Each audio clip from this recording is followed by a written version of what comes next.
এটি ছিল এমন একটি বিমান যেটি এভিয়েশন ইন্ডাস্ট্রিতে অনেক বিখ্যাত ছিল। এটাকে তৈরি করতে কয়েক বছর সময় লেগেছিল এবং এটি 30 বছরেরও বেশি সময় ধরে কোনো রকম সমস্যা ছাড়াই সেবা প্রদান করতে থাকে। এই বিমানটি এতটাই পাওয়ারফুল ছিল যে মাত্র 3.5 ঘন্টার মধ্যেই আটলান্টিক মহাসাগর পাড়ি দিতে পারত। কিন্তু 121 সেকেন্ড সময় কিনা এই বিমানের 30 বছরের পরিষেবার উপর বিশাল আঘাত আনে এবং এটাকে সারা জীবনের জন্য ব্যান করে দেওয়া হয়। টেক অফের আগে বিমানে কোনো সমস্যা ছিল না, কিন্তু দুর্ঘটনার পরে যখন তদন্ত করা হয় তখন একটি ছোট মেটালের স্ট্রিপকে এর জন্য দায়ী করা হয়। এখন প্রশ্ন হলো, এই ছোট মেটালের স্ট্রিপটি 1,10,000 কেজি ওজনের এই বিমানটির কী ক্ষতি করেছিল এবং এরপর কেন বিমানকে সারা জীবনের জন্য বন্ধ করে দেওয়া হয়েছিল। এয়ার ফ্রান্স ফ্লাইট 4590 বিমানটি প্যারিসের চার্লস ডিগল ইন্টারন্যাশনাল এয়ারপোর্ট থেকে নিউ ইয়র্কের জন এফ কেনেডি এয়ারপোর্ট পর্যন্ত যাওয়ার কথা ছিল। বিমানটিতে 100 জন প্যাসেঞ্জার, 6 জন কেবিন ক্রু এবং 3 জন পাইলট ছিল। এটি বিএস কনকর্ড, যেটাকে এভিয়েশন ইন্ডাস্ট্রির সবচেয়ে বড় প্লেন হিসেবে মানা হয়। এর কারণ হলো এটি সাধারণ প্যাসেঞ্জার বিমানের থেকে ডাবল স্পিডে উড়তে পারত, ফলে আমেরিকা ও ইউরোপের মধ্যে যাত্রা 7 ঘন্টার পরিবর্তে 3.5 ঘন্টায় সম্পূর্ণ হয়ে যেত। এর সর্বোচ্চ গতিবেগ 2180 কিলোমিটার পার ঘন্টা রেকর্ড করা হয়েছিল। এত গতিতে ওড়ার জন্য কনকর্ড বিমানের ডানা সাহায্য করত, যেটাকে ডেল্টা উইংসও বলা হয়। এই ধরনের ডানা সাধারণত ফ্লাইটার জেটগুলোতে লক্ষ্য করা যায়, তবে ইঞ্জিনিয়াররা কনকর্ড বিমানে এই ডানা লাগিয়েছিল যাতে বিমানটি ফাইটার জেটগুলোর মতো আকাশে উঠতে পারে। তবে এই ডেল্টা উইংসে একটি সমস্যা ছিল, এটিকে টেক অফ করার জন্য অনেক বেশি গতির প্রয়োজন হতো। আপনারা হয়তো জানেন যে বোয়িং 737-এর take off speed 160 kilometre per ঘন্টা, অপরদিকে কনকর্ডের টেক অফ স্পিড হলো 230 কিলোমিটার পার ঘন্টা। এত বেশি টেক অফ স্পিড হওয়ার ফলে এই বিমানের টায়ারে অনেক বেশি প্রেসার পড়তো, কিন্তু এর ফলে বিশেষ কোনো ক্ষতি হয়নি। যেহেতু এই টায়ারগুলো খুব বেশি গতিতে ব্লাস্ট হতো, তাই টায়ারের টুকরোগুলো বুলেটের গতিতে ডানায় আঘাত করত, ফলে ডানার ক্ষতি হওয়ার সম্ভাবনা বেড়ে যেত। যেহেতু অন্যান্য বিমানের মতোই কনকর্ডের ফিউল তার ডানায় ভরা হতো, সেই কারণে কনকর্ড যেন কোনো টায়ার ব্লাস্ট বা ফিউল লিকেজ জাতীয় সমস্যায় না পড়ে, সেজন্য ইঞ্জিনিয়াররা কনকর্ডের ল্যান্ডিং গিয়ারে কিছু পরিবর্তন করে এবং টায়ারকেও আরও বেশি মজবুত বানানো হয়। এই পরিবর্তনের কারণে কনকর্ডের টায়ার ব্লাস্ট হওয়ার সমস্যাটি অনেকটাই সমাধান হয়েছিল। এই ইনফরমেশনগুলো এই বিমানের দুর্ঘটনা বোঝার জন্য যথেষ্ট। 2000 সালের 25শে জুলাই দুপুর 2:35 মিনিটে এয়ার ফ্রান্স ফ্লাইট 4590 টেক অফের জন্য প্রস্তুত ছিল, যেখানে 2 জন পাইলট এবং 1 জন ফ্লাইট ইঞ্জিনিয়ার অনেক বেশি অভিজ্ঞতা সম্পন্ন ছিলেন। যাত্রী নেওয়ার পর তারা টাওয়ারের কাছ থেকে রানওয়েতে যাওয়ার জন্য পারমিশন চায়। প্যারিসের এয়ারপোর্টে 2টি রানওয়ে রয়েছে, একটি 26R এবং অন্যটি 26L। 26R অনেকটা লম্বা রানওয়ে ছিল এবং কনকর্ডকে টেক অফ করার জন্য লম্বা রানওয়ের প্রয়োজন ছিল। কন্ট্রোল টাওয়ার থেকে বিমানটিকে 26R পর্যন্ত যাওয়ার পারমিশন দেয়। ফ্লাইট 4590 ট্যাক্সিওয়ের মাধ্যমে 26R-এ গিয়ে দাঁড়ায়, কিন্তু সমস্যা এটি ছিল যে কন্টিনেন্টাল এয়ারলাইন্সের DC-10 বিমানটি ইতিমধ্যে 26R-এ টেক অফের জন্য প্রস্তুত ছিল। তখন কনকর্ডের পাইলট ফ্লাইট চেক করতে লাগলো।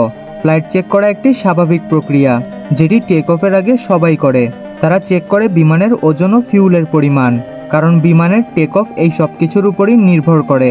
যখন কন্টিনেন্টাল এয়ারলাইন্সের DC-10 বিমানটি টেক অফ করে, তখন তার ডান দিকের ইঞ্জিন থেকে একটি ছোট মেটালের স্ট্রিপ আলাদা হয়ে রানওয়েতে পড়ে যায়।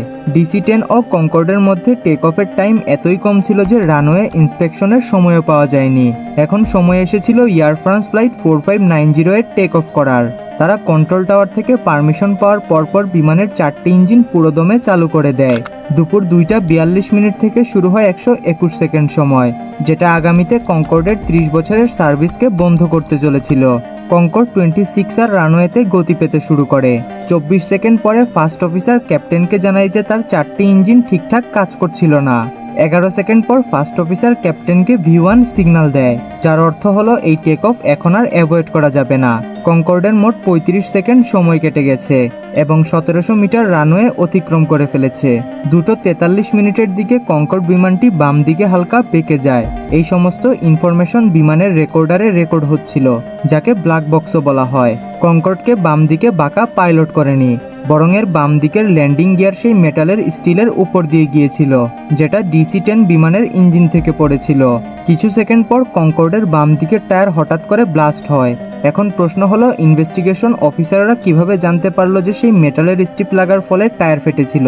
আসলে যে সময় বিমানটি বাম দিকে বাঁকা হয়েছিল সেই সময় ব্ল্যাক বক্সে যে লোকেশন রেকর্ড করা হয়েছিল সেই লোকেশন থেকে ইনভেস্টিগেশন অফিসাররা সেই মেটালের স্ট্রিপটি পায়। তবে 99% সম্ভাবনা ছিল যে এই মেটালের স্ট্রিপের কারণে কনকর্ডের টায়ার ফেটেছিল, এবং এই ভিডিওতে এটা প্রমাণ হবে যে এই মেটালের স্ট্রিপটি DC-10-এর অংশ ছিল।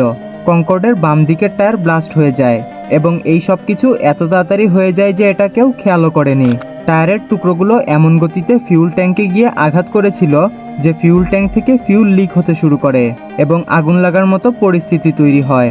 এই মুহূর্তে বিমানটি বাম দিকে বাঁকা হতে শুরু করে এবং ক্যাপ্টেন ভারসাম্য বজায় রাখার জন্য ডান দিকে নেওয়ার চেষ্টা করে। তবে বিমানে যে আগুন লেগেছে সেটা তারা জানতেন না। এয়ার ট্রাফিক এটা নোটিস করার আগেই কনকর্ড টেক অফ করে ফেলে।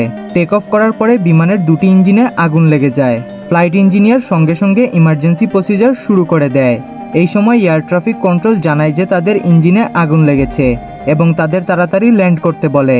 দুটি ইঞ্জিন বন্ধ হয়ে যাওয়ার ফলে কনকর্ড উচ্চতা অর্জন করতে পারছিল না, বরং বর্তমান উচ্চতা বজায় রাখা কঠিন হয়ে পড়েছিল। বাম দিকের ডানায় আগুন লাগার ফলে ফ্ল্যাপসগুলো গলতে শুরু করে, ফলে বিমান বাম দিকে বাঁকা হতে শুরু করে।